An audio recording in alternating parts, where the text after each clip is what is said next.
ઝુંપડપટ્ટીની બહેન બંગલાના દાદરા ચડી જાય અને હાથમાં વાટકો, અને વાટકો જોઈને કે બેન ઘરે ખાંડ નથી, થોડી ખાંડ મળશે?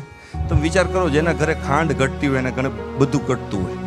એટલે તરત જ ઓલી ખાનદાન બાઈ હતી અંદર ગઈ અને ખાંડનો વાટકો ભરીને ગરીબ મહિલાને આપી. પછી એને ઊંઘ ન આવે. દાતાર માણસ કોને કહેવાય? જેને કેવું ન પડે હો એ ભાઈ તમે આ કામની અંદર કંઈક લખાવજો, એવું કેવું ન પડે. દાતારી ફાટી નીકળે. દિલ વાળો માણસ અંદરથી ફાટી જાય, એનાથી રહેવાય નહીં. એને કઈ રિક્વેસ્ટ ન કરવી પડે, કારણ કે દિલ છે એની પાસે. પછી એનું ઊંઘ ન આવે, કારણ કે જેની ઘરે ખાંડ ઘટે એની ઘરે ઘણું બધું ઘટતું હોય. આ ફીલ કરે, દિલ છે ફીલ કરે. પછી ઊંઘ ન આવે. એને એમ થયું કાલ પાછું કંઈક માગવા આવશે, કાલ પાછું કંઈક માગવા આવશે, કંઈક. પણ પેલી ગરીબ બાઈ માગવાનો હોય. પછી તો સાહેબ રહેવાનું નહીં. મુંબઈની બજારમાં આવી કરોડપતિની મહિલા નીકળી ગરીબ બેનને ગોતવા માટે. ક્યાં ગઈ? ડગલા માંડે છે, ઝુંપડપટ્ટીની અંદર ઘૂસે છે. ગરીબ બેન રાજી થઈ જાય છે, બેન તમે. પણ મહત્વની વસ્તુ, મુદ્દાની વસ્તુ, એ કરોડપતિ બાઈની હાથમાં એક વાટકો હતો. અને વાટકો જઈ અને ગરીબ મહિલા હતી એને એમ કીધું કે બેન તારી ઘરે મીઠું છે? કે આ છે ને. તો એક વાટકો ભરી દે ને, મારા ઘરે નથી. સાહેબ પ્રસંગ જોજો તમે.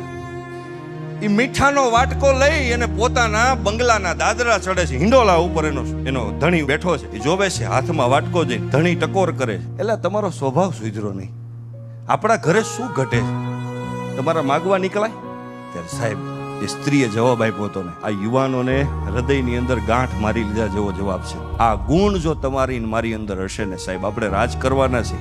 એ સ્ત્રીએ જવાબ આપ્યો તો થોડા સમય પહેલા ગરીબ બેન આપણા દાદરા ચડી ગઈ અને ભગવાનની દયા છે આપણે એટલે આપણે એને આપી શકીએ. પછી હું ગોતતી હતી કે બેન કેમ ન આવી, કારણ કે જેના ઘરે ખાંડ ઘટે એની ઘરે બધું ઘટતું હોય. તો કાંઈક માગવા આવે. આપણી પાસે છે, ભગવાનની કૃપા છે, માગવા નહીં. પછી મારાથી રહેવાનું નહીં, હું મીઠું માગવા. પણ એ કે મીઠું માગવા ન જવાય, કંઈક દેવા જવાય. એ કે હું મીઠું એના ઘરે એટલા માટે માગવા ગઈ કે એને ફરી આપણા ઘરે કંઈક માગવા આવવું હોય ને તો એના પગ ભારે ન થાય ને એને સંકોચ ન થવો જોઈએ. ભલા માણસ, એક દાતાર માણસ પોતાની દાતારી દાખવા માટે પોતે ભિખારી બની જાય છે, એને શરમ નથી આવતી, અને દાતારી કહેવાય. એટલે મને કહેવાનું મન થાય કે જીવતા છીએ તો નામનું મહત્વ, મરણ પછી એને નનામી કહેવાય. જિંદગી કોઈની આપેલી ઉધાર છે સાહેબ, એને પાછી ના આપો તો તમારી ખામી કહેવાય.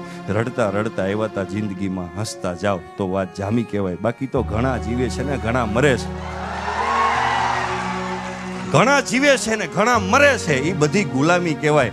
આવા સમાજ માટે ક્યાંક શહીદ થાવ ને એનું નામ સલામી કહેવાય. ભલામણ કોક આવ્યા અને કોક ગયા, અને વચ્ચે કંઈક જે કરતા ગયા એને જગત યાદ કરે છે. પણ આ થાતું શું કામ નથી ખબર? શું કામ નથી થતું ખબર? આપણને એવો ફાંકો છે કે આપણે 500 વર્ષ જીવવાના છે. એ ફાંકો કોરોનામાં કાઢ નાખ્યો કુદરતે, તોય હજી ભેગું નથી થતું.